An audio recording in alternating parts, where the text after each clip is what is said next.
Alright guys, how is everyone today? Okay, well today we have Miss Sarah. She's from the Attorney General's office and she's going to be speaking to us today. So let's listen up, hear what she has to say. Thanks. Alright, good morning everyone. Welcome back to school. My name is Sarah. I am a social worker from the Attorney General's office. So Lisa Madigan's your Attorney General, and the Attorney General's office is the highest law enforcement agency in the state. So we write some laws, we help pass some legislation, and we also enforce the laws. And our job is to make sure that the citizens of Illinois are safe, right? And so I work in a really special bureau, and our bureau is called the High-Tech Crimes Bureau. What do you think we do in the High-Tech Crimes Bureau? Solve crimes. We do solve crimes, but what kind? What kind? High-tech crimes. High-tech crimes, like what? Like cyberbullying. Like what? Like having someone share a kid's address over Facebook. Okay, so that's not against the law, but okay, so let me tell you, in the High-Tech Crimes Bureau too, we focus our energy on crimes against kids. So what do you think we would be looking at? What kind of cases? Tell me what you know. Thanks for raising your hand. Cyberbullying. Cyberbullies, so kids who use technology to be mean, to threaten, to harass, to intimidate another person, sure. What else? Unfortunately, well, fortunately, that's against the law, a lot of those things.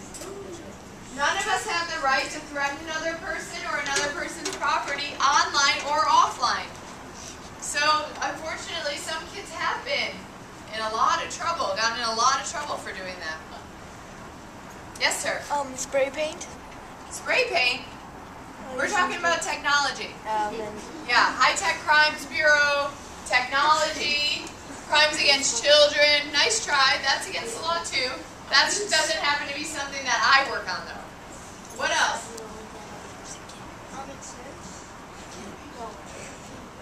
Okay. Alright, I talk about using common sense. That's what I do. Let me tell you about our bureau. Are you ready? When we find somebody who's using technology to break the law, sometimes it's stealing music and movies and videos without paying for it. Sometimes it's a kid hurting another kid, right? Threatening, harassing, intimidating. Sometimes it's an adult using technology to hurt a kid or hurt another person. The first thing we do is we go and we seize their piece of technology. That means we take it. We take a computer, a cell phone, an iPod, an iPad, an iTouch, anything that was used to commit the crime. And we bring it back to our forensic team. Now, for all of you who are watching CSI, I know. What does a forensic team do when they go to a crime? What are they trying to collect? Evidence. Great. DNA. Great. Please use your hand. Great answer, though. All right, evidence, right? Same thing happens on technology. When a crime is committed on technology, guess what? That piece of technology becomes the crime scene. We bring it back to our forensic lab, give it to our forensic team, and they go in that device and try and pull out, try and find and identify all the evidence, or we call it bad stuff, right? The nasty messages, the threatening messages, intimidating messages, right? Because again, potentially some of that rises to the level of a crime. Every single thing that our forensic team finds, they write in a report. Do you guys have to write a report ever? Yes. Well, that's good to keep practicing that, because when you get older, for your jobs, you're going to have to know how to write. So they write up all and tell our lawyers all the bad stuff they found.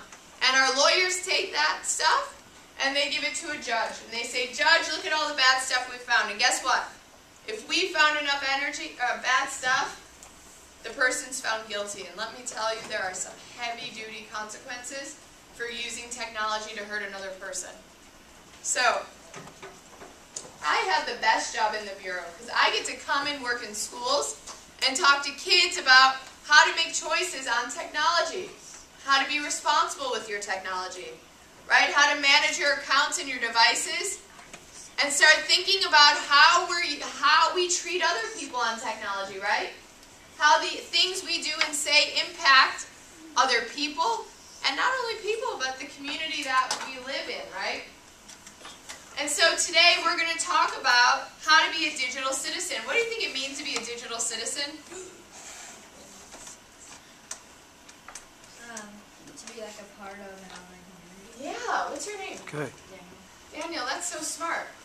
Daniel's saying we're all part of an online community now. You're part of a school, right? You have some rules and responsibilities as members of the school community. Treat others with respect, to listen when people are talking, right? Do your homework, wash your hands, right? Those are just some examples. At home, you have some rules and responsibilities as members of that community. We're all parts of lots of communities where we have to be responsible for the choices we make and the actions we do, right? Same thing on technology. On our computers, on our cell phones, on our iPads, when we're on Xbox. Yeah. PS3, we have to think about the fact that we're members of this digital community. So what do you all think?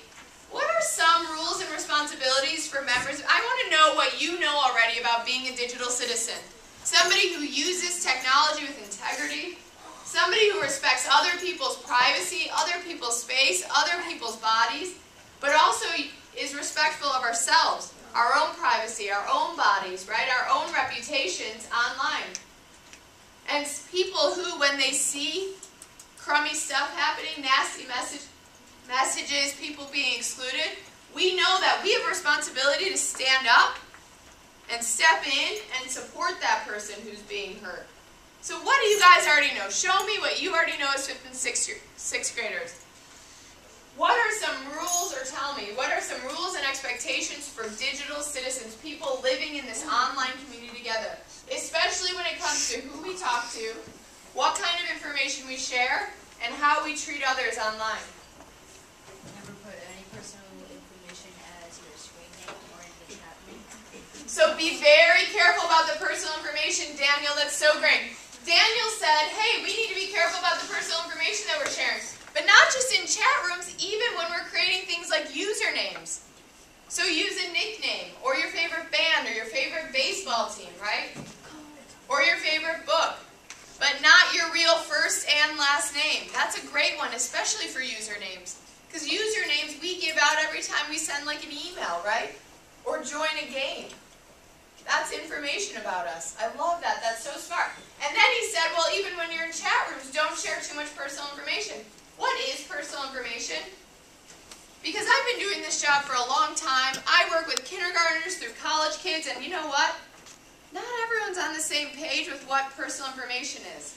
A lot of people share way too much on technology, and sometimes it hurts them. Where you live, what's your name? Isabella, that's really smart. Where you live for sure is too personal for technology, but I would take it a step further. I would say your location in general. What does that mean? Raise your hand so I don't miss anything. Where you work, where you live. What's your job right now? So, where you work is school, right? So where you work for adults, where you go to school for kids. What else? Your social security number. Yeah, your social security number. What else? Let's finish this one first. So what else gives out your location? Your street. Your address. What else besides your address? And let me tell you, your address includes your zip code, your city, your state, and your house address and street name. Okay. So now, in addition to address, what else? What else gives out your location? Town. Yep. State and country. State and country. What else? Planet. Where you go at a certain time. Love it. Isabella's on. She's spot on. Where you're going, right? That tells people about your location. All right, great. What else is personal information now? Like if somebody talks to you on the internet and you don't know them, like tell your parents. Oh, that's a good one. That's about the who we talk to online, right? I would say if you've never met the person face to face, Be very careful. Do people have to tell the truth online? No. Should responsible digital citizens always tell the truth? Yes. But do people have to? So we need to be very careful. We have to be critical thinkers when we're online. If somebody you've never met asks you to hang out online, even if it's on Xbox Live, it's good to talk to your parents about that, right? So they can help you make choices. All right, now I heard, what's your name? Kyle. I heard Kyle say, when I said, what is personal information, I heard Kyle say pictures. Oh.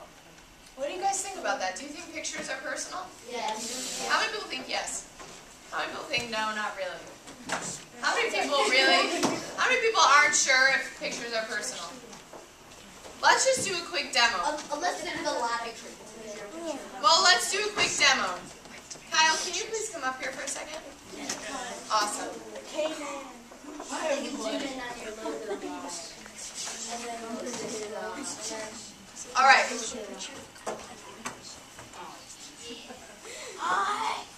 Well, you just said a lot. How about a Facebook picture? All right.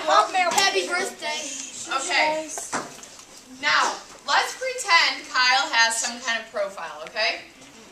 Kyle has been a really safe, responsible digital citizen. He hasn't written his name, he hasn't written his age, he hasn't written his location, right?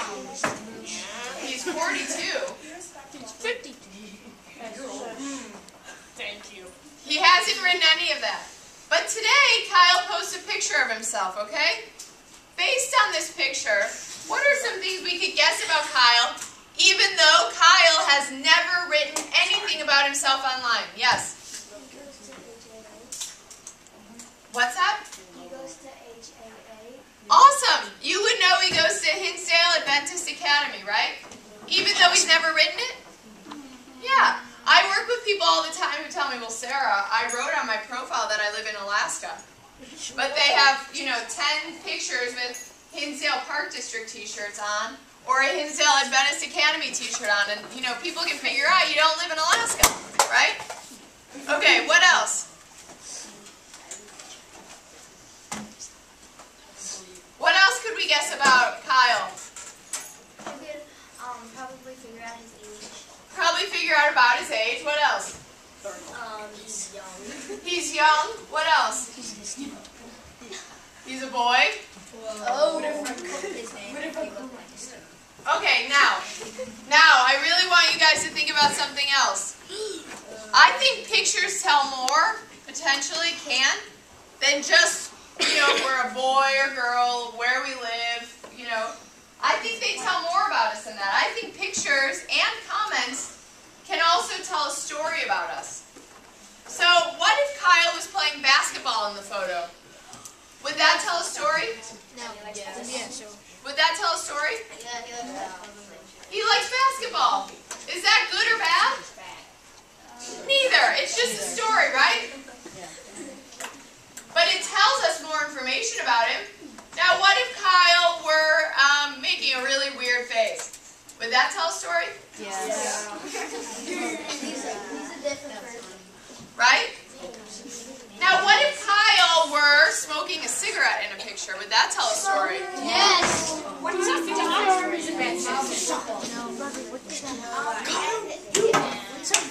Sir? You're showing me you're having a hard time handling this, okay? Yes?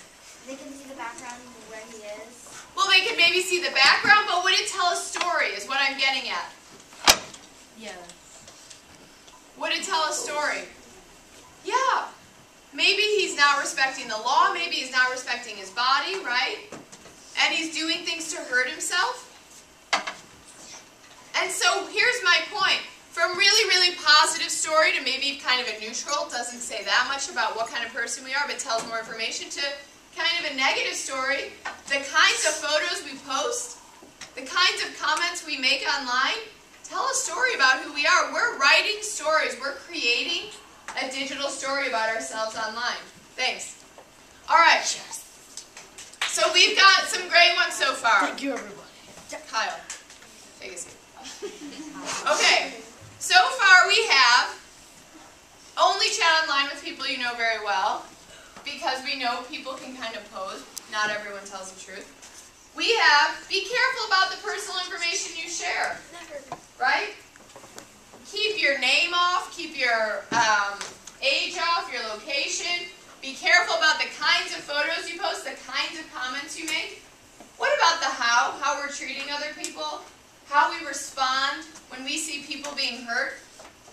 What do you think our responsibilities are as a digital citizen? What do you think some rules and expectations are for a digital citizen? Report the person. Report someone? Sure. What else? Back somebody up. What's that? Back somebody up. Love it. Back somebody up, support them, affirm them. Remind them of all the strengths that they have, the things that are cool about them. When you're hearing lots of negative stuff, that feels pretty crummy, doesn't it? Yeah. Don't you hope somebody steps up and says the things that they like about you that are cool? All right, what else? What else can you do if you see somebody being hurt or excluded or somebody spreading rumors or gossip? You can go tell an adult. Okay, tell an adult. What else can you do? 5th and 6th graders? Pseudo person. Okay. What else? You guys raise your hands. What else? Yes, you. Respond nicely. I like that. Respond nicely. What I hear you saying is maybe assertively. That means being able to say, you know what, I don't like this and I want you to stop without name calling or swearing or using your words to make somebody feel uncomfortable, right? That's being aggressive. So I hear you saying, be assertive. It's okay to tell somebody, you know what, I don't like the way you're treating me or this person and I'd like it if you stopped. Yes?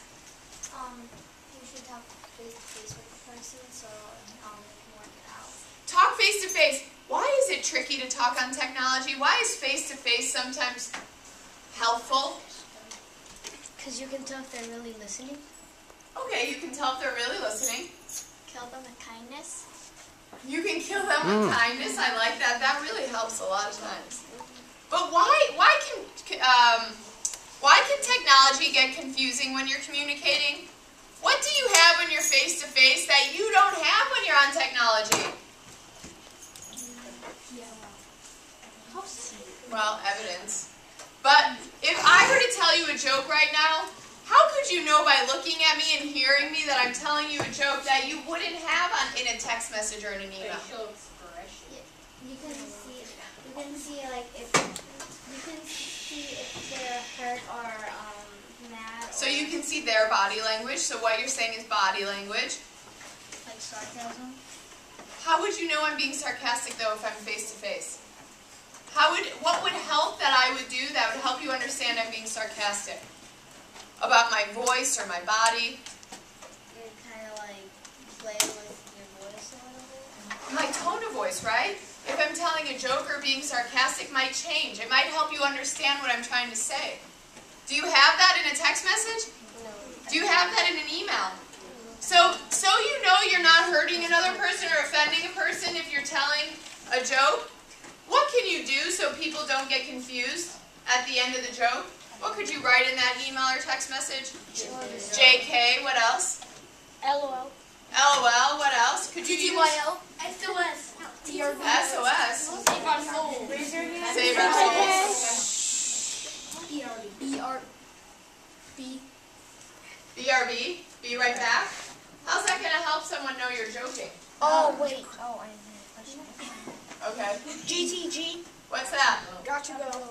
Okay. Wait, All right. AD. All right, well, we are going to watch a video now that helps give us some more rules of the road, some more expectations for behavior and understanding. You know, I don't know. Well, maybe we'll have to turn it off. Just one, maybe? For digital citizens, perfect. Let's just do that. Lights out. Yeah. Well, we'll see if it's okay. So I'm going to stop it a lot and talk during the video. You can just hit the lights, turn them on. Okay, so before we watch the rules of the road, expectations for digital citizens, better ways to understand technology, I want to know, how many of you have computers at home? How many of you have computers in your bedrooms? Does anyone in here have your own cell phone? Your cell phone, not a family cell phone. Your own personal cell phone. Oh. Okay. No, he's not. How many of you, so who has their own cell phone? Okay. How many of you who have a cell phone get to keep your cell phone in your bedroom overnight?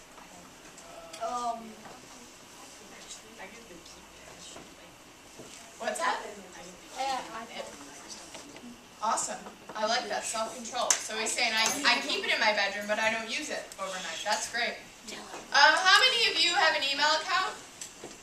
What are you using to email? Keep your hands up. Keep your hands up if you have an email. What do you use to email? Like Yahoo, Gmail, AIM? Tell me what you use to email. Yes, sir. Okay. My sister. What do you use to email? Oh. Comcast. What about you? Well, like, are you using Comcast or Gmail or Yahoo? Hotmail. Okay. I don't know. Gmail. All right. AOL. Is anyone on Skype or anything like that using a webcam to chat? Yeah, I do. Okay. Can you sit down, please? How many of you are... How many of you... Is anyone in here on Facebook? You have your own Facebook profile? Okay. How old are you supposed to be on Facebook? Like 18. 27. Is anyone in here old enough to be on Facebook? Miss Morris. This wasn't the teacher. The teacher. Is anyone in here old enough to be on Facebook? Teacher. Guess what? And Part of being a responsible digital citizen, same expectations for behavior online, guys. Part of being a citizen offline is telling the truth, representing yourself correctly, right? Same expectations for behavior online, telling the truth, following rules, following terms of service agreements. 10, 11, 12? That's not old enough for Facebook yet. Yes? Wait, if you said not to share any, not to share your age and your name, but on Facebook you have to, what would you do there? You don't have to. You just put your name on. You can lock your page. Yeah, it doesn't have to be public. You can keep certain information private. You have to use privacy settings.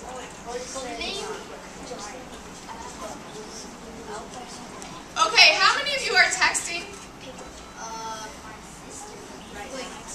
Okay, just a few. Alright, we're going to start by watching a video.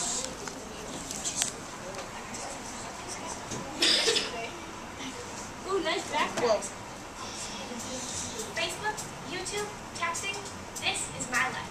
It's how I connect, share funny stuff, and make plans. I go on Facebook every day, but even I've made mistakes, like posting something on someone's wall that I've later regretted. It was funny at the time, right? I mean, who hasn't said something mean, only to have it forwarded to the person we said it about? My friend, he wrote a comment online about a teacher that he thought was really funny. She didn't think it was. He tried to get rid of it, but he found out the hard way that he can't take it back. And whenever we... What did they just say?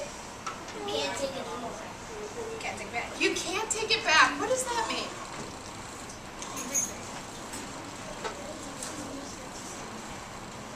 So you can't get the email that you sent to someone back. You can't get it offline. What does that mean?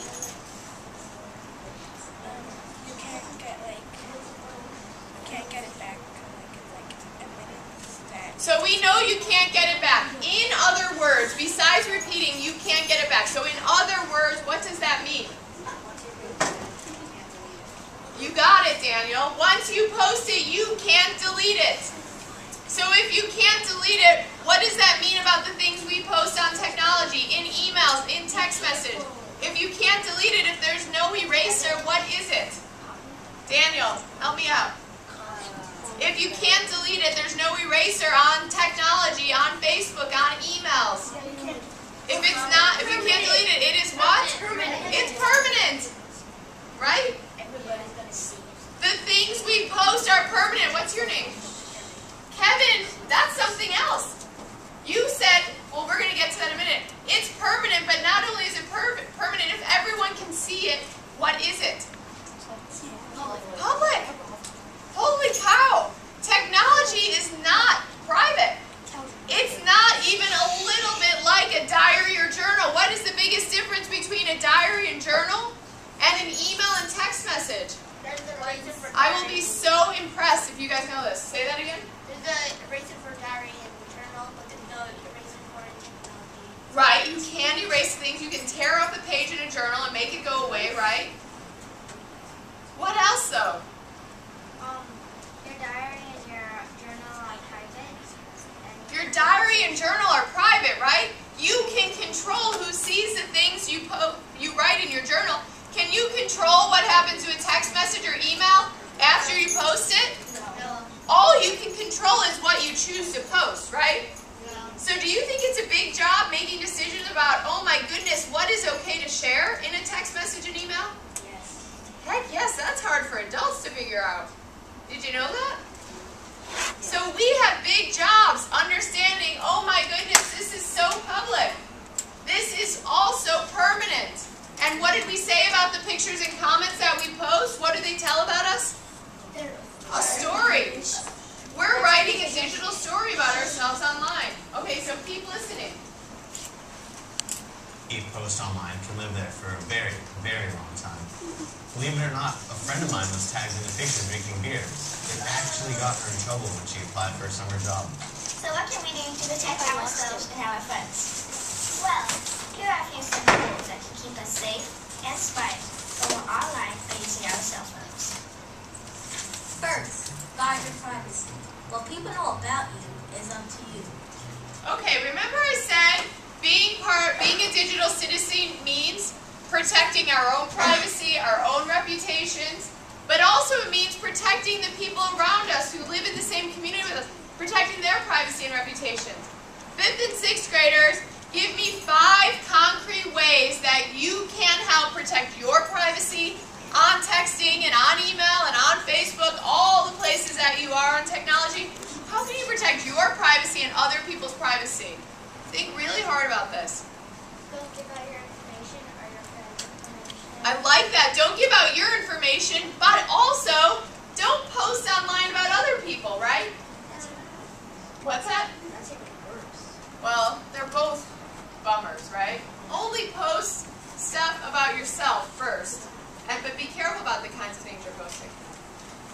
Only let certain people see the page. Right? It's hard to make decisions about who we friend, right? Who sees your page? Only let certain people, I would say only let people you know very, very, very, very well from offline see your page. Alright, what else? How else can you guard your privacy online? If you're on Facebook, if you're emailing, if you're texting, if you're on Skype. Yes? Go to security settings. Set your privacy settings. What's your name? Madeline. Madeline, that is so smart. Good. Make sure you take time to set your privacy settings. What else? Make sure if you're on Facebook, your settings are set to friends only, not friends of friends. What else? How else can you guard your privacy online?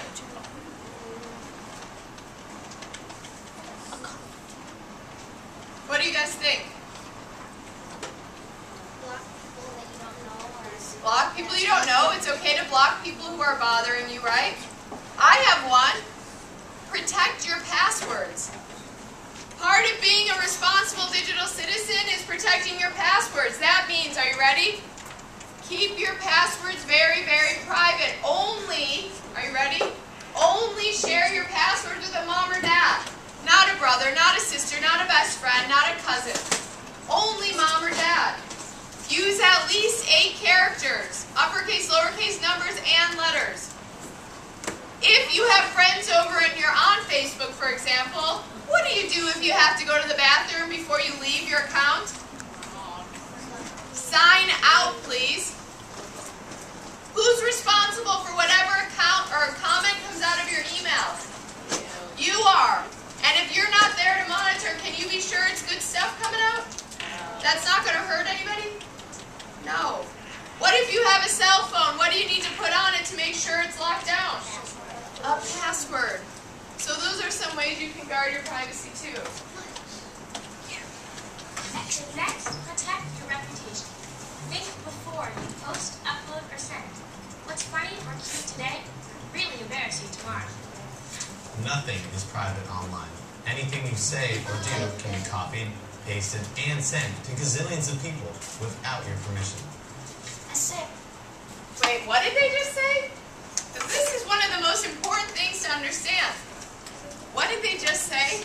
Once you take a picture of something or write a comment, it becomes It can, can't it? Unfortunately, did you know, well, fortunately, did you know why technology was created? The internet? To share information so people around the world could share information easier, right? Well, guess what? It does that very well now, so we need to learn how to respect that. Guess what? It stinks. People can copy, paste, save, forward our emails and our messages with or without our knowledge, with or without our permission. That's not right. Responsible digital citizens shouldn't do that, but can they? And if they can, what can happen to our comments and pictures? They could go everywhere. So I always say, are you ready for this? Remember the letter P. If you're going to post it, ask yourself some questions. What if my principal sees this? What if all of my peers see this? What if my police officers see this? What if my parents see this? What if other people's parents see this? What if President Obama sees it? Oh! He's on Facebook. We have to think about who our reader is online. Who's our audience? Well, Ann? everyone is watching.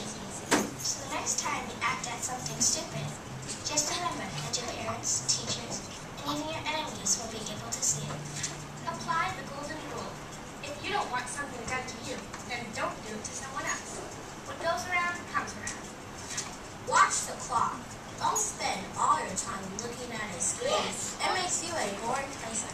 Get a life. Choose wisely. Not everything you see online is good for you. You know what we mean.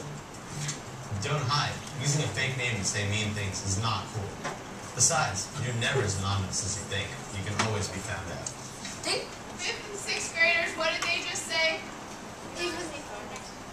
What is that? What does it mean to be anonymous? What does it mean? Yeah. What does it mean to be anonymous? Yes. That nobody knows who you are. So, for example, 5th and 6th graders,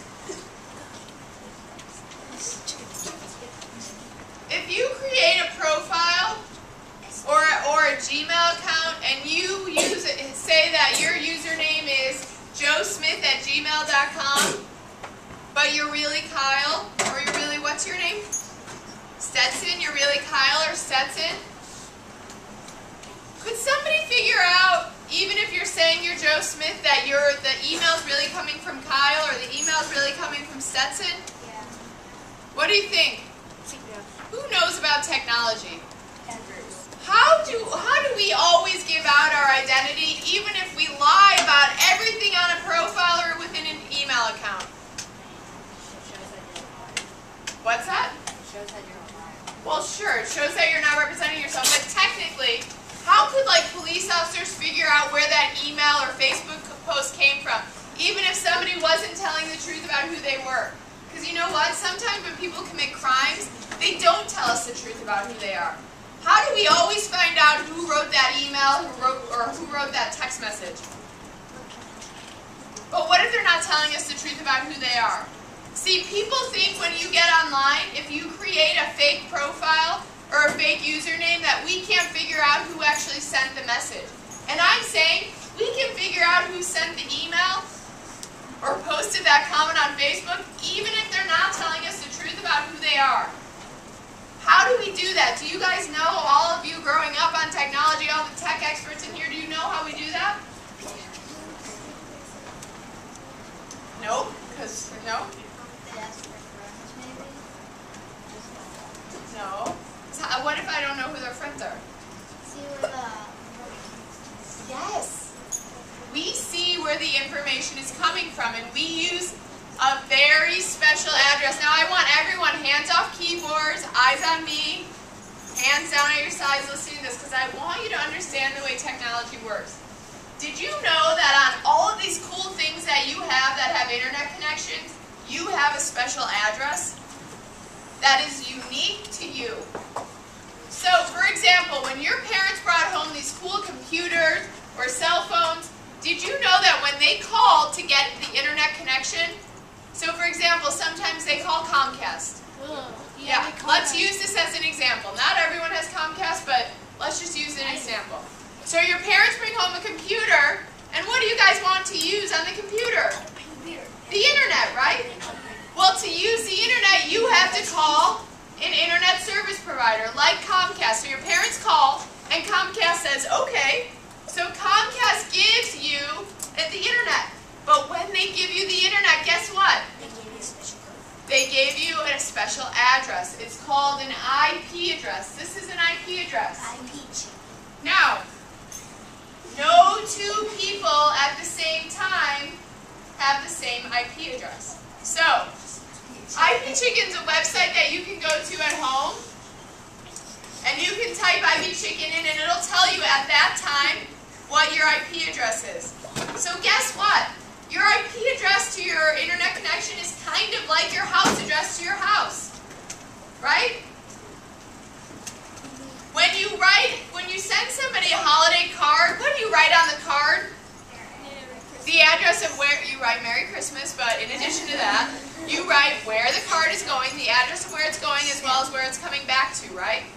The return address. The internet works the same way. When you send an email, the address of where it's going is in that email as well as where it's coming from. So guess what? When we get a case, sometimes when kids are being mean or threatening or harassing, we put the IP address in a website, and it's called MaxMind, and that website shows us who gave that person their internet connection. And here it's Comcast. It showed us where the city is that that person lives in, and it shows us where on this earth, see this latitude and longitude right here? Where on this earth the server is that's providing that person, that's giving that person the internet connection. So we take this and we put it in Google Earth, and Google Earth will put it in a map. Google Earth. That is too big. Well, that's not in the house, but it's usually close to the house. The next thing we do is we go to a judge and say, Judge, this person's using technology to hurt another person. We need to know who's using this IP address. If the judge says okay, we call Comcast and we say, Comcast, on Facebook or on Gmail or on Hotmail, on January 10th, 2:20 p.m. and 22 seconds, Comcast, tell us exactly who you are assigning this IP address to. And so when they give us that, that's when we go to their house and take their device to look for evidence. Wow. So are you ever anonymous or unknown online? No. What always identifies you? What address did I just tell you about? IP Chicken. Your IP address. IP Chicken is a website.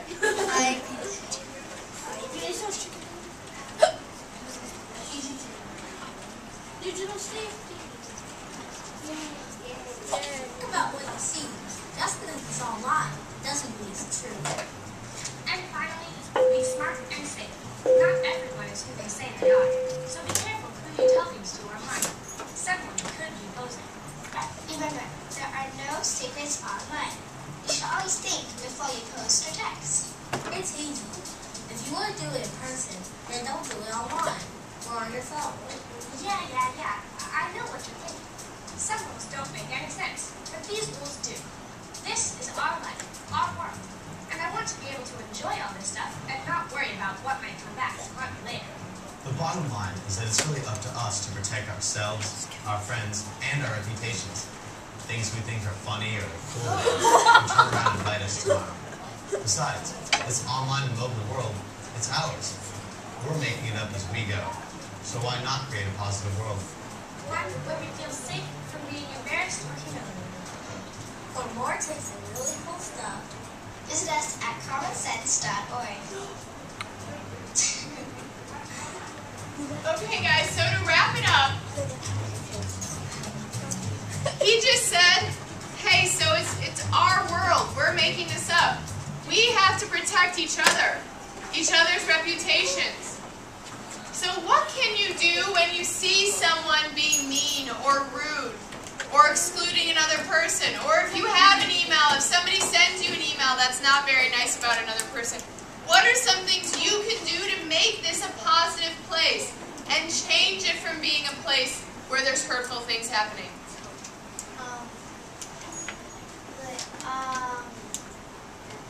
Stand up to the person.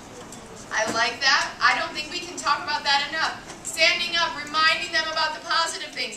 What did we say this place is technology? It's public and what? Private. It's public and what? Think before you, take a second to think before you say something. Yeah. What else? Permanent, right? Public and permanent. Awesome. Public and permanent. So how cool is it to have nice things about another person on that technology, right? What else? That's a great start. What do you guys think?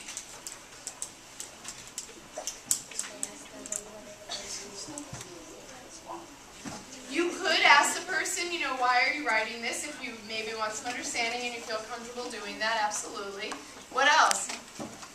I like that you said maybe try and talk about it offline. That might help understand each other a little bit better. Anything else?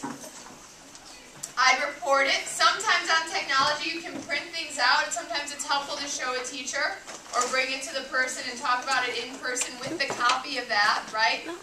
Anything else? Thanks so much for all of your attention. Thanks for all of your great feedback. I hope you all have lots of things to think about, but I think in 5th and 6th grade you're ready to start thinking about how can you make technology a really positive place? How can you write a positive story about yourself? By posting positive comments, right? Supporting people who are being hurt. Thanks so much for all of your attention.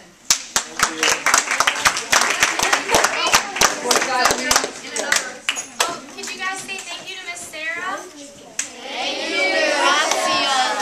And then on your way out, the people from NHS will be handing something out to you, so make sure you don't leave before they give it to you.